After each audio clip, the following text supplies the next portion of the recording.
स्वागत करता हूं दोस्तों, मैं हितेश गुप्ता, आप सबका आपके अपने चैनल मार्केटिंग फंडास पे। दोस्तों, ये वीडियो एसईओ की इस सीरीज की one of the most important video है, बिकॉज इसमें हम जानेंगे कि आप अपनी एक वेबसाइट को एसईओ फ्रेंडली कैसे बना सकते हो, यूज़र फ्रेंडली कैसे बना सकते हो, ताकि वो बहुत अच्छे से रैंक करे, उस पर ट्रैफिक आए।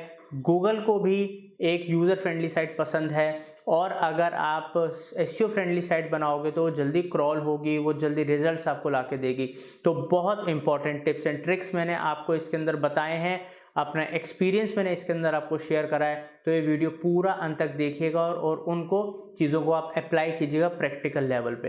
दोस्तों, अगर आप एसईओ के अलावा कंप्लीट डिजिटल मार्केटिंग हमसे सीखना चाहते हो तो आप वो फ्री ऑफ कॉस्ट सीख सकते हो, बिकॉज हमारे चैनल में लगभग 600 के आसपास वीडियोज़ हैं लेटेस्ट, और इस साल 2021 में हम आप लोगों के लिए लगभग 1000 के आसपास वीडियोज़ लेकर आ रहे हैं, और आपको 30-35 नई सीरीज एकदम लेकर आ रहे हैं जो कि आप लोगों की नॉलेज को इन्हेंस करेगी। तो चलते हैं कंप्यूटर स्क्रीन पे और सीखते हैं। डिजिटल मार्केटिंग सर्विसेज के लिए या कंसल्टेंसी के लिए आप मुझे कॉल कर सकते हो। हमारी वेबसाइट marketingfundas.com पे जा सकते हो, या दिल्ली में अगर आपको डिजिटल मार्केटिंग कोचिंग लेनी है, ट्रेनिंग लेनी है मेरे से, तो आप संपर्क कर सकते हो। तो दोस्तों, एसईओ फ्रेंडली और यूज़र फ्रेंडली साइट बनाने के लिए जो पहला पॉइंट है वो है इजी नेविगेशन, और किस तरीके से लिंक्स प्रोवाइड कर सकते हैं अपनी वेबसाइट में, जिससे कि सर्च इंजन को और यूज़र को दोनों को ही उसमें बहुत इजीली वो फाइंड कर पाएँ और उसका हमारे को बेनिफिट हो। अब दोस्तों देखिए, इजी नेविगेशन का मतलब क्या है कि अब जैसे आप ये हमारी वेबसाइट है mediabyte.com, ये हमारी एजेंसी है, डिजिटल मार्केटिंग एजेंसी।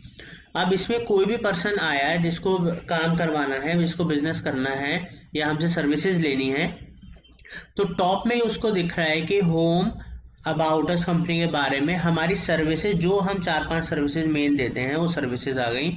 हमारे क्लाइंट्स देखने तो क्लिक करेगा, हमारे क्लाइंट्स के पेज में चला जाएगा, ठीक है। तो यहाँ पर हमारे क्लाइंट्स के लोगो आ गए, ठीक है। और यहाँ पर अगर कोई सर्विसेज देखनी है तो वो सर्विसेज में चला गया, तो उसको इजीली, मतलब आपकी अगर जिस काम के लिए वो आ रहा है उस काम से रिलेटेड या उस कंपनी की डिटेल्स, जानकारी सब इजीली वो अगर नेविगेट कर पाएगा बिना किसी कंफ्यूजन के, तो इसको कहते हैं इजी नेविगेशन। दूसरा दोस्तों, जब हम फुटर में जाते हैं किसी भी वेबसाइट के हम फुटर में गए, अब फुटर के अंदर आप देखिए यहाँ पर भी आपके जो पेजेस होते हैं, मेन पेरेंट जो टैब्स होते हैं उसके अंदर जो चाइल्ड टैब्स होते हैं, वो सारे पेजेस के लिंक्स होने चाहिए, जिससे कि इसका भी आपको एसईओ में काफ़ी बेनिफिट मिलता है। तो होता क्या है दोस्तों, इसका मेन मकसद है कि अगर इजी नेविगेशन होगी, आपके लिंक्स प्रॉपर तरीके से वेबसाइट में होंगे, तो कम से कम स्टेप में आपका जो यूज़र है, कम से कम स्टेप में वो अपने मेन जगह पे लैंड करेगा। उसको अगर कोई सर्विसेज देखनी है तो यहाँ आया, उसको सोशल मीडिया सर्विस देखनी है तो यहाँ क्लिक करा और सोशल मीडिया सर्विसेज उसने देख ली, उसको अपनी जानकारी मिल गई। उसको अगर क्या कहते हैं, आप कंपनी को कांटेक्ट करना है, बात करनी है, तो कांटेक्ट अस पे जाएगा, कांटेक्ट अस पे वो तो 1 या 2 स्टेप्स, मैक्सिमम 3 स्टेप्स के अंदर वो अपनी मेन डेस्टिनेशन पे होना चाहिए, चाहे वो सर्विस बेस्ड हो, चाहे वो ई कॉमर्स साइट हो, ठीक है। तो ज़्यादा टाइम नहीं लगना चाहिए। इससे क्या होता है कि जो यूज़र है आपकी साइट पे ज़्यादा से ज़्यादा टाइम स्पेंड करता है, ठीक है, क्योंकि वो यूजर फ्रेंडली साइट है। तो ये दोस्तों पहला पॉइंट था जिसको आपको वेबसाइट बनाने के वक्त हमेशा ध्यान रखना है। तो दोस्तों, अब जो हमारा सेकंड पॉइंट है वो है ब्रेड क्रम्ब नेविगेशन, और इंटरनल जो पेजिंग होती है, जो इंटरनल लिंक्स होते हैं, उनका बहुत ज़्यादा ध्यान रखना है। दोस्तों, अब है क्या जो ब्रेड क्रम्ब नेविगेशन है, हम एक साइट पे जाते हैं, फ्लिपकार्ट, जैसे कि आप सब जानते हैं। अब हम इसके एक इंटरनल पेज पे हैं। मैंने क्या किया था, मेरे को फॉर एग्जांपल पेन ड्राइव खरीदनी है, तो मैं इलेक्ट्रॉनिक्स में आया, मैं कंप्यूटर एसेसरीज में गया और मैंने पेन ड्राइव पे क्लिक करा, तो ये वाला पेज आ गया। तो अब सर्च इंजन गूगल के लिए और जो हमारे यूजर्स हैं जो हमारी साइट पे आते हैं, उनके लिए कितना ईजी हो गया कि इस समय वो देख पा रहे हैं कि वो होम पेज से कंप्यूटर्स में गए, वहां से स्टोरेज में गए, वहां से वो पेन ड्राइव्स में गए, ठीक है। इसको दोस्तों ब्रेड क्रम्ब नेविगेशन कहते हैं। ये एसईओ के one of the most important features में से एक है। जिससे आपको सर्च इंजन भी आपको बहुत बेनिफिट्स देते हैं, इससे यूज़र को भी पता रहता है वो किस पेज पे है। तो इसका ज़रूर ध्यान रखना है अपनी वेबसाइट में, ये कभी मिस नहीं होना चाहिए, बहुत इंपॉर्टेंट पॉइंट है।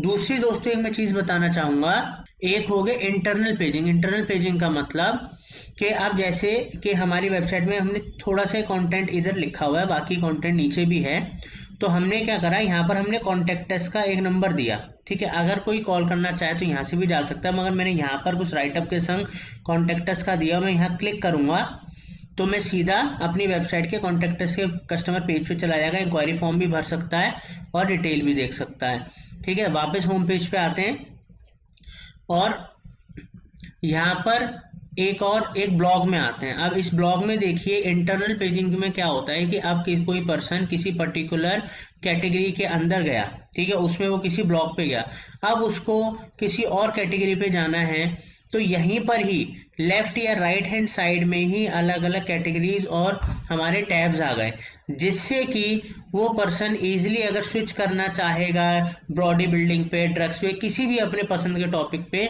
तो यहीं से ही वो क्लिक करके वहां जा सकता है। जैसे कि अब हम यहाँ पहुंच गए, अब मैं जिसको भी मैं देखना चाहूंगा मैं यहाँ पर कर सकता हूँ। तो दोस्तों एक यूजर आपकी वेबसाइट पे अगर टाइम लगाएगा, ठीक है, वो इजीली नेविगेट कर पाएगा, ब्रेड क्रम्स वगैरह वो देख पाएगा मैं इस समय किस पेज पे हूँ, वो एक पेज से दूसरे पेज पे उसके इंटरेस्ट के पेज पे स्विच कर पाएगा। अब इससे होता क्या है दोस्तों कि ये एक एसईओ फ्रेंडली हो गया प्लस यूजर फ्रेंडली हो गया, और इसके अंदर एक चीज और होती है कि जो टाइम वो पर्सन दे रहा है आपकी वेबसाइट के ऊपर वो बढ़ जाएगा, क्योंकि आप अगर वो एक चीज पे है वहां से वो इजीली दूसरी चीज पे जा पा रहा है, तो he is spending more time on your website. जो की है, अगर कोई भी सर्च इंजन हो या कोई भी सोशल मीडिया की जगह हो, अगर कस्टमर आए और आपकी साइट पे टाइम लगा रहा है तो वो आपको अच्छा रिमार्क देगा ही देगा और आपकी रैंकिंग में इंप्रूवमेंट आएगी ही आएगी।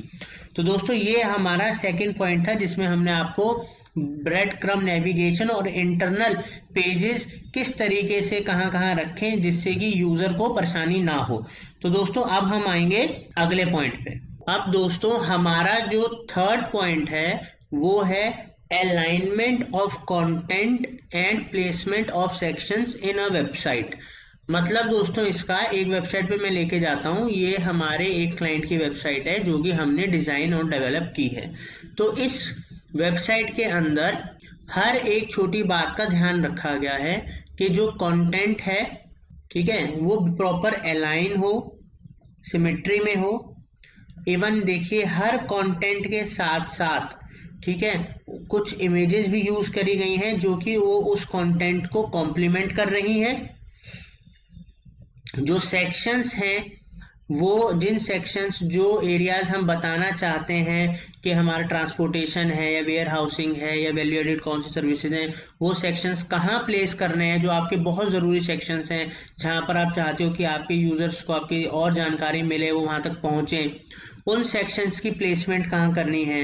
ठीक है, अपने बारे में टेक्नोलॉजी के बारे में हमने बताया, हमने कुछ वीडियोस वगैरह दिखाई जिससे कि हमारे यूजर्स वगैरह को हमारे बारे में और जानकारी मिले और एंगेज हों। हमने अपने कस्टमर्स के बारे में बताया हम किन के संग डील करते हैं। हमने अपने एक्सपीरियंस और अपने अदर डिटेल्स के बारे में बताया। तो इस तरीके से एक वेबसाइट में कौन सी जगह पे कौन सा सेक्शन प्लेस करना है, ठीक है, उसके संग कौन सी इमेज यूज करनी है। अब फॉर एग्जांपल हम इनके अबाउट अस के पेज पे जाते हैं। अब देखिए हमने एवीजी लॉजिस्टिक्स के बारे में कुछ बताया, ठीक है, हमने उससे रिलेटेड कुछ उनकी जो होती हैं स्पेशलिटीज के बारे में बताया। तो वो भी हमने देखी इमेजेस के संग कितनी खूबसूरती के संग हमने यहाँ पर लिखा। यहाँ पर हमने अचीवमेंट्स के बारे में बताया, तो उससे रिलेटेड देखिए कुछ अचीव किसी ने करा, वो वाली फील आनी चाहिए, उससे रिलेटेड इमेज लगाई। ठीक है, मिशन विजन के बारे में बताया, तो हमने देखिए मिशन विजन से रिलेटेड इमेज लगाई। दोस्तों ये बहुत ज़रूरी चीज़ें हैं। अब यहाँ पर मैं आपको दिखाता हूँ एवीजी ग्रीन्स, इनका एक कॉर्पोरेट सोशल रिस्पॉन्सिबिलिटी है, जो मतलब इनकी सोसाइटी की तरफ जो जिम्मेदारी है, देश की तरफ जो जिम्मेदारी है। अब वो ग्रीनरी से रिलेटेड है, तो हमने उससे रिलेटेड कुछ डिज़ाइन बनाया। उस एनवायरनमेंट फ्रेंडली से रिलेटेड इमेजेस यूज करी। तो दोस्तों और देखिए सिमेट्री, देखिए जो हमने कंटेंट यूज करा वो किस तरीके से आ रहा है, उसकी प्लेसमेंट देखिए बिल्कुल लाइन में है, एक साथ है। तो दोस्तों इस तरीके से अलाइनमेंट आपके कंटेंट की, इमेजेस की, और आपके कंटेंट को इमेज कॉम्प्लीमेंट करनी चाहिए। वो आप इन चीजों से क्लाइंट बहुत प्रभावित होते हैं, आपके यूजर्स बहुत प्रभावित होते हैं, उनको बहुत ज्यादा प्रोफेशनलिज्म लगता है, वो रुकते हैं इन चीजों को देखते हैं, एक चीज में इंटरेस्ट आएगा वो अगली चीज देखेंगे। दोस्तों तो alignment of content, placement of sections और जो आपके कंटेंट है उससे रिलेटेड इमेजेस आपको यूज करनी है अपनी वेबसाइट में। अब इससे होगा क्या, इससे यूजर एक्सपीरियंस और बेहतर होगा, ठीक है, और इससे आपका जो है बाउंस रेट बहुत कम होगा, लोग रुकना शुरू हो जाएंगे और सर्च इंजन आपको रैंकिंग देने लग जाएगा। ठीक है दोस्तों, ये हमारा तीसरा और बहुत इंपॉर्टेंट पॉइंट्स में से एक है। दोस्तों अब हमारा जो फोर्थ पॉइंट है वो है कि अगर आपका ब्लॉग है या आपकी कोई फेमस वेबसाइट है या आप ऐसी कोई वेबसाइट बनाना चाह रहे हैं जिसको, या ब्लॉग बनाना चाह रहे हैं जिससे आप फ्यूचर में एडसेंस के थ्रू, एड्स के थ्रू इनकम जनरेट करना चाहते हैं, तो उसकी प्लानिंग वर्किंग आपको पहले से देखनी होती है। जब आप कोई ऐसी साइट बनाएं तो एक एग्जांपल लेते हैं, जैसे हमने आज तक की वेबसाइट का एग्जांपल ले लिया, जबकि आज तक देखिए खुद कितना बड़ा चैनल है, ठीक है, तब भी उन्होंने अपनी वेबसाइट के अंदर एडसेंस लगाया हुआ है। बट दोस्तों जब हम एडसेंस लगाते हैं तो कई बार लोग क्या गलती करते हैं कि एडसेंस लगाने के वक्त वो अपनी वेबसाइट में अननेसेसरी जगहों पे जहां पर इंफॉर्मेशन देनी चाहिए वहां पर भी एडसेंस लगा देते हैं, जो कि बहुत डिस्टर्बिंग होता है। इससे यूजर सोचता है कि ये सिर्फ ऐड दिखाने के लिए वेबसाइट है और वहां से चला जाता है। ठीक है, इससे होता क्या है कि आपका जो बाउंस रेशो है वो बढ़ जाता है, लोग रुकते नहीं आपकी वेबसाइट पे। अब इतनी बड़ी वेबसाइट में आप एग्जांपल ले लीजिए, देखिए इन्होंने टॉप में एक एडसेंस लगाया हुआ है, ऐड चल रहा है, देखिए गूगल बाय गूगल। अब यहाँ पर कोई हेडर में डिस्टर्बेंस नहीं है, यहाँ कोई डिस्टर्बेंस नहीं है। अब हम नीचे आते हैं, ये सारा कंटेंट है। अब बिल्कुल राइट हैंड साइड में देखो फिर इन्होंने एक एडसेंस लगा दिया है, ठीक है। इस तरीके से फिर कंटेंट के बीच में कोई डिस्टर्बेंस नहीं है, देखिए आप, फिर आप पूरा कंटेंट देख सकते हो, फिर इधर एक एडसेंस लगा दिया है। दोस्तों आप कमाने के लिए भले ही ब्लॉग या वेबसाइट बना रहे हैं, मगर यूजर कमाएंगे तो अब तब ना जब यूजर आपकी वेबसाइट पे रुकेगा और टाइम देगा, तो उसके लिए इंफॉर्मेटिव कंटेंट ही की है। तो आप एडसेंस के अपने डिजाइनर डेवलपर्स द्वारा शुरुआत में ही ऐसी जगह प्लेसमेंट्स कराइए जहां से कस्टमर को डिस्टरबेंस ना हो। हाँ, अगर बहुत सारे यूजर्स आ रहे हैं आपकी वेबसाइट पे, उनको आपकी साइट अच्छी लग रही है, तो वो ऑब्वियसली अगर उनके मतलब का उधर ऐड आ रहा है तो वो क्या करेंगे, उसमें क्लिक करेंगे और आपको होगा क्या, इससे यूजर भी ज्यादा समय तक रुका क्योंकि उसको डिस्टरबेंस नहीं हो रही, आपने सही से हर जगह ऐड प्लेस करा और ऐड विजिबल भी हो। और ये चीज भी आपको देखनी है कि ये नहीं कि ऐड विजिबल ही नहीं हो रहे हैं तो आपके पास ट्रैफिक कैसे आएगा। तो ये आपको बहुत सोच समझ के डिजाइनिंग के वक्त देखना है कहाँ पर आपको एडसेंस के अलग अलग सेक्शंस बनाने हैं जिससे यूजर भी रुके देर तक वेबसाइट पे, और एडसेंस से आपका रेवेन्यू भी बढ़ेगा। अगर यूजर ज्यादा आएगा रुकेगा तो एड से भी आपका रेवेन्यू बढ़ेगा। तो एडसेंस की प्लेसमेंट इस तरीके से आप अपनी साइट, ब्लॉग या पोर्टल में कीजिए। ठीक है दोस्तों। अब दोस्तों हमारा 5th पॉइंट है कि जो कंटेंट होता है वेबसाइट में वो रेलेवेंट होना चाहिए। जैसे कि आपको कुछ एग्जांपल दिखाता हूं, ठीक है। अब कंटेंट इज द किंग ऐसे नहीं बोला जाता, कंटेंट जो है वो आज की डेट में सबसे टॉप प्रायोरिटीज में से और सबसे मेन चीजों में से एक है। जब आप एसईओ की बात करें या किसी भी चीज की बात करें, चाहे वो एसईओ हो, पेड एड्स हो, चाहे वो आपको सोशल मीडिया, कुछ भी हो, content is the king. But website जब आप बनाते हैं तो आप कुछ बातों का ध्यान रखिए कि जैसे कि आपका जो भी पेज हो, ठीक है। अब जैसे हम अबाउट अस में जाते हैं फॉर एग्जांपल, तो उसमें रेलिवेंट कंटेंट होना चाहिए, कंटेंट कॉपीड नहीं होना चाहिए कहीं से, ओरिजिनल होना चाहिए और स्पेशली इंफॉर्मेटिव होना चाहिए कि उसमें लोगों को कुछ इंफॉर्मेशन मिले, चाहे वो आपके बारे में हो, चाहे आपकी सर्विसेज के बारे में हो, तो लोगों को ज़्यादा इंफॉर्मेटिव कंटेंट मिलेगा, जिसकी एक्चुअल में वो तलाश करने के लिए ही तो सर्च इंजन पे आए हैं। वो सर्च इंजन पे कोई चीज़ ढूंढ रहे हैं, उससे रिलेटेड कंटेंट आपकी वेबसाइट में है और वो रेलिवेंट है जो वो ढूंढ रहा है, और उसमें इंफॉर्मेशन है, क्वालिटी है, ओरिजिनल कंटेंट है। तो दोस्तों आपकी एसईओ की रैंकिंग कितनी तेज़ी से बढ़ सकती है वो आप सोच भी नहीं सकते अगर आप इस चीज़ को फॉलो करें। और कंटेंट में एक बात चीज़ का और ध्यान आपको रखना है कि वेबसाइट बनाने के वक्त जैसे ये डेस्कटॉप पे इजीली हमारा जो कंटेंट है आराम से पढ़ा जा सकता है, बट जब मोबाइल पे हमने, जैसे फॉर एग्जांपल ये मैं आपको डेमो के लिए दिखा रहा हूँ, अब मैंने मोबाइल पे अगर कोई खोले तो भी कंटेंट जो हो वो इजीली रीडेबल हो। अब देखिए ये इजीली रीडेबल है जब मैंने मोबाइल या टैबलेट फॉर्म में करा, ठीक है। तो ये वेबसाइट जो है मोबाइल, टैबलेट हो, डेस्कटॉप हो, रिस्पॉन्सिव होनी चाहिए और कंटेंट स्पेशली रीडेबल होना चाहिए। सिर्फ रिस्पॉन्सिव से मतलब नहीं होता, कंटेंट भी उतना ही क्लियर होना चाहिए और इजीली रीडेबल होना चाहिए। उसको यूजर को बड़ा करने की या स्क्रॉल करने की, मतलब उसको जूम करने की जरूरत ना हो, इस बात का ध्यान रखिएगा, ठीक है। तो content is the key for SEO and website ranking. तो इन बातों का अगर आप ध्यान रखेंगे, और एक बात और दोस्तों, जब भी आप कंटेंट लिखवाते हैं और आपको एसईओ करवाना है तो ऑब्वियसली उस कंटेंट में कीवर्ड्स होते हैं, मगर कीवर्ड्स भी आप उस कंटेंट में यूज कीजिए, मगर उन कीवर्ड्स को आप बहुत ज्यादा मत यूज कीजिए। उसकी कीवर्ड डेंसिटी होती है 1 से 3% के बीच में, ठीक है। उससे ज्यादा आप कीवर्ड्स का इस्तेमाल मत कीजिएगा अपने कंटेंट में, क्योंकि उसमें अगर ज्यादा कीवर्ड डेंसिटी हुई तो आपको पेनलाइज भी किया जा सकता है। और दोस्तों अगर आपकी ब्लॉग की वेबसाइट नहीं है, फिर भी आप अपनी वेबसाइट के अंदर ब्लॉग का सेक्शन जरूर रखिएगा, क्योंकि वेबसाइट में ज्यादातर जो पेजेस होते हैं, जैसे कि आप देख सकते हो, ठीक है, ज्यादातर पेजेस जो वेबसाइट के अंदर होते हैं वो उनके बारे में या उनकी सर्विसेज या अदर इंफॉर्मेशन होती है जो कि ज्यादातर चेंज नहीं होती है।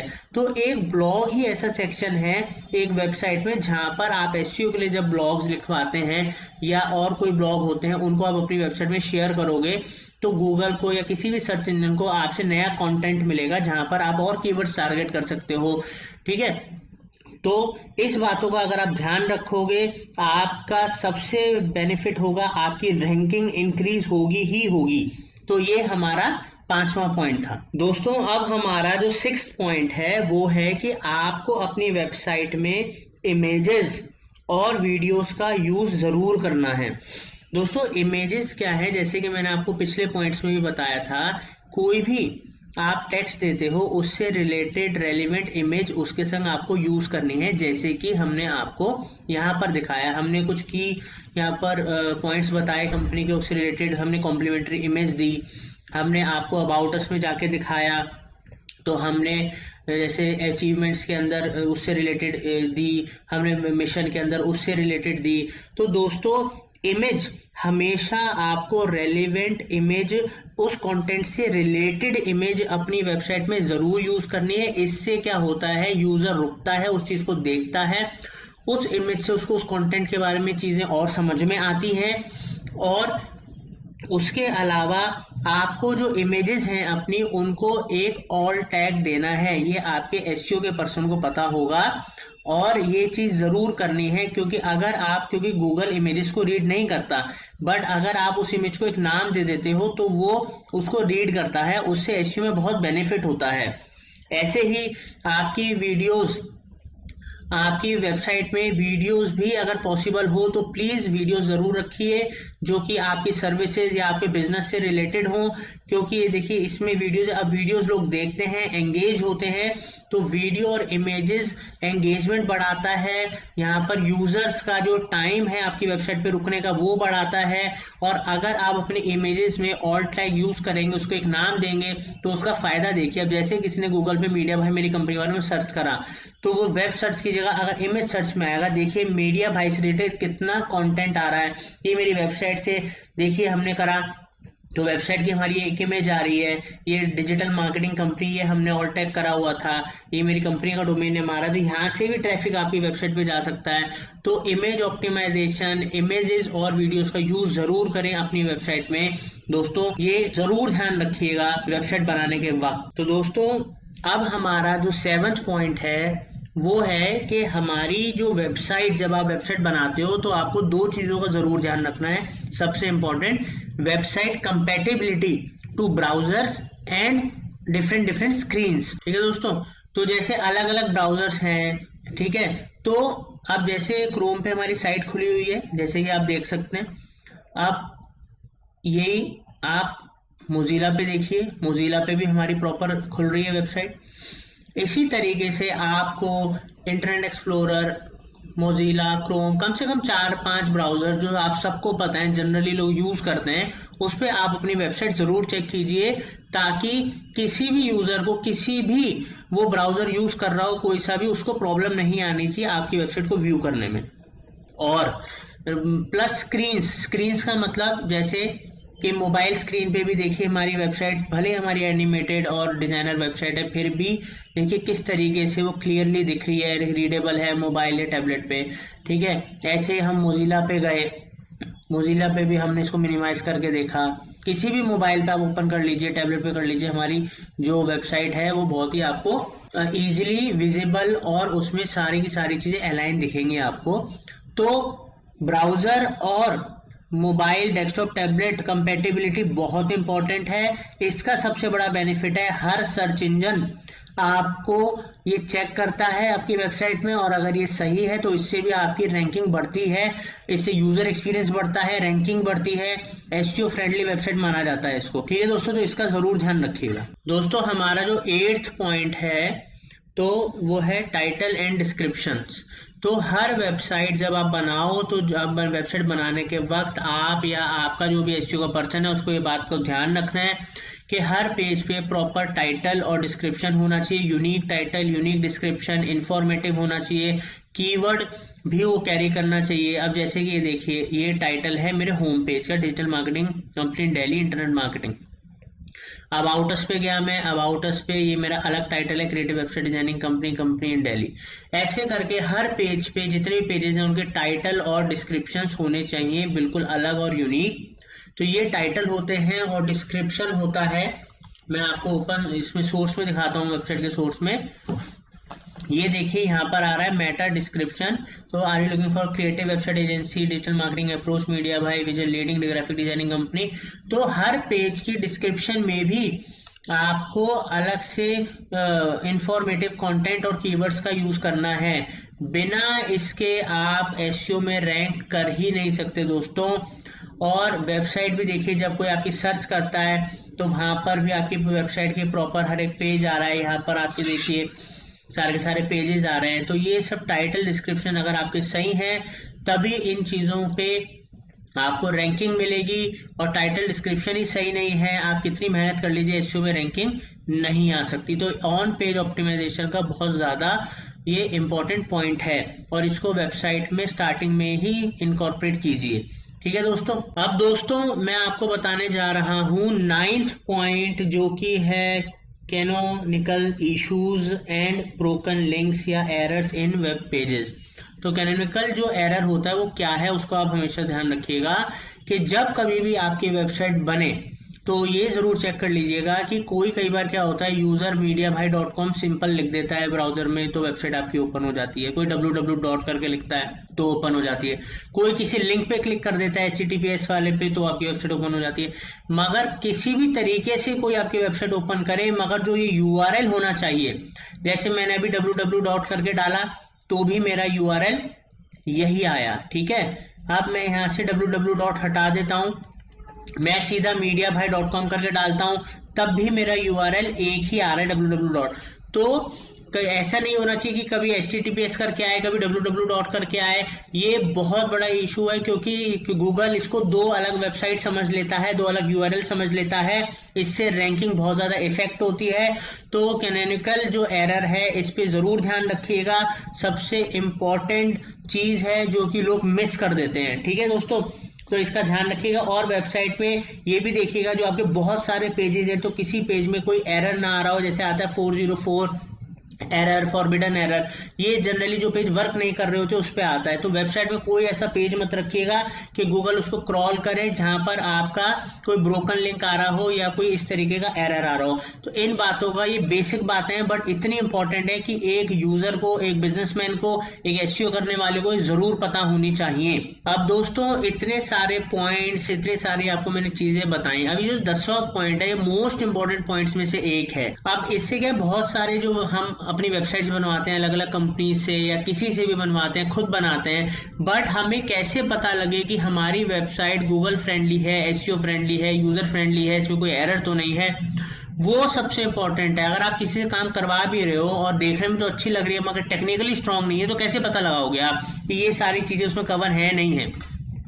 तो दोस्तों उसके लिए आप एक काम कीजिएगा, गूगल स्पीड टेस्ट गूगल में जाके डालिए, वहां पर आता है developers.google.com।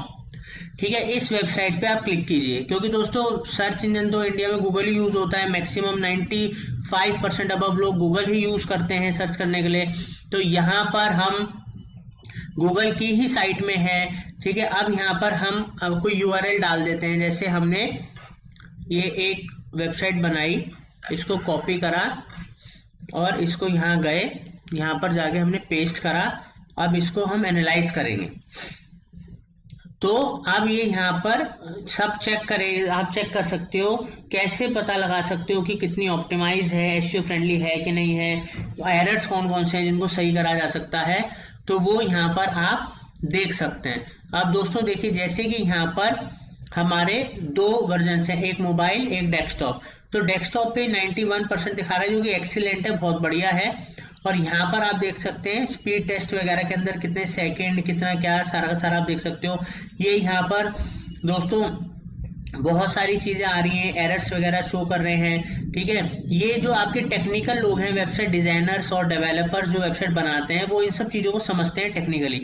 अब जैसे मोबाइल पे 39 दिखा रही है जबकि मोबाइल पे 60-70% अबव दिखाना चाहिए। तो हमें दिखेगा कि हम मोबाइल पे क्या क्या चीजें हैं जिसको सही कर सकते हैं ताकि हमारी वेबसाइट जो है वो मोबाइल पे भी ऑप्टिमाइज हो जाए और बेहतर हो जाए। तो इस चीज का दोस्तों हमें ध्यान रखना है। इससे आप वेबसाइट्स को एनालाइज कर सकते हो, प्रॉब्लम्स देख सकते हो, एरर्स देख सकते हो, अपने डिजाइनर डेवलपर बोल सकते हो कि मेरी वेबसाइट ऑप्टिमाइज नहीं है, एसईओ फ्रेंडली नहीं है, और वो भी उन चीजों को देख के उसको सही कर सकता है। तो दोस्तों सब कुछ करें, करवाएं, मगर पता कैसे लगाएं वो भी तो है ना, एनालाइज करना। तो आप इस टूल के थ्रू एनालाइज कर सकते हो अपनी वेबसाइट कैसे ऑप्टिमाइज्ड है, कितने एसईओ फ्रेंडली है, कितने यूजर फ्रेंडली है, और कितने एरर्स हैं इसमें अभी जो आप सही करा सकते हो। तो दोस्तों ये वो 10 पॉइंट्स थे जो वेबसाइट बनाने के वक्त अगर आपने ध्यान रखे तो लॉन्ग टर्म तक आपको बेनिफिट करेंगे और आपके यूजर्स भी खुश रहेंगे, सर्च इंजन पे भी आपकी रैंकिंग आएगी और आप खुद बिजनेस ग्रो कर पाओगे। Thank you for watching this video. तो दोस्तों आज हमने जाना SEO end user friendly website कैसे बनाएं। उम्मीद करता हूं आपको ये वीडियो बेहद पसंद आया होगा। अगर आया तो कमेंट सेक्शन में बताएं। और दोस्तों अगर आप डिजिटल मार्केटिंग में से लेना चाहते हैं सर्विसेज, या आप हमसे ऑफलाइन कोचिंग लेना चाहते हैं, तो आप हमारे चैनल के थ्रू डायरेक्ट नंबर पे कॉल कर सकते हो या हमारी वेबसाइट marketingfundas.com पर आकर हमसे कांटेक्ट कर सकते हो। Thank you for watching marketing fundas.